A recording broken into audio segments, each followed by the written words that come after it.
పాక్ ఆక్రమిత కశ్మీర్లోని తీవ్రవాద శిబిరంపై వాయుసేనకు చెందిన మిరాజ్ యుద్ద విమానాలు విరుచుకుపడిన మరుసటి రోజే కశ్మీర్లో ఓ ఫైటర్ జెట్ కుప్పకూలింది. ఈ ఘటనలో ఇద్దరు సజీవ దహనమయ్యారు. కశ్మీర్లోని బద్గాం జిల్లాలోని గెరాన్ కలాన్ గ్రామానికి సమీపంలో భారత వాయుసేనకు చెందిన ఫైటర్ జెట్ కుప్పకూలింది. ఈ క్రమంలో జెట్లో మంటలు చెలరేగి 2 ముక్కలై కింద పడిపోయింది. ఈ ఘటనలో పైలట్ సహా మరొకరు సజీవ దహనమైనట్టు అధికారులు తెలిపారు. వెంటనే అక్కడికి చేరుకున్న వాయుసేనకు చెందిన అధికారులు మంటలను ఆర్పేశారు. ఈ ప్రమాదానికి దారితీసిన కారణాలపై దర్యాప్తు చేపట్టారు.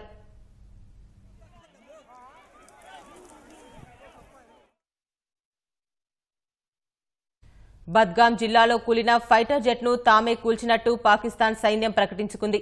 ఇదే కాకుండా పీఓకేలో కూడా భారత్కు చెందిన ఫైటర్ జెట్ తమ దాడుల్లో కూలిపోయిందని పాక్ సైనిక అధికార ప్రతినిధి మేజర్ జనరల్ ఆసిఫ్ గఫూర్ తెలిపారు. ఇదే సమయంలో భారత వాయుసేనకు చెందిన ఓ పైలట్ను కూడా అదుపులోకి తీసుకున్నామని చెప్పారు. స్వీయ రక్షణలో భాగంగానే తమ ఫైటర్ జెట్లు నియంత్రణ రేఖను దాటి వెళ్లాయని గఫూర్ వివరించారు. ఈ జెట్లు మనుషులెవరూ లేని ప్రాంతాలపైనే దాడులు చేశాయని, ఎక్కడా సైనిక స్థావరాలను లక్ష్యం చేసుకోలేదని గఫూర్ స్పష్టం చేశారు. భారత వాయుసేన జరిపిన దాడులకు ఈ దాడులు ప్రతీకారం కావని, కేవలం తమ హక్కుల పరిరక్షణలో భాగంగానే ఫైటర్ జెట్లను పంపామని తేల్చి చెప్పారు.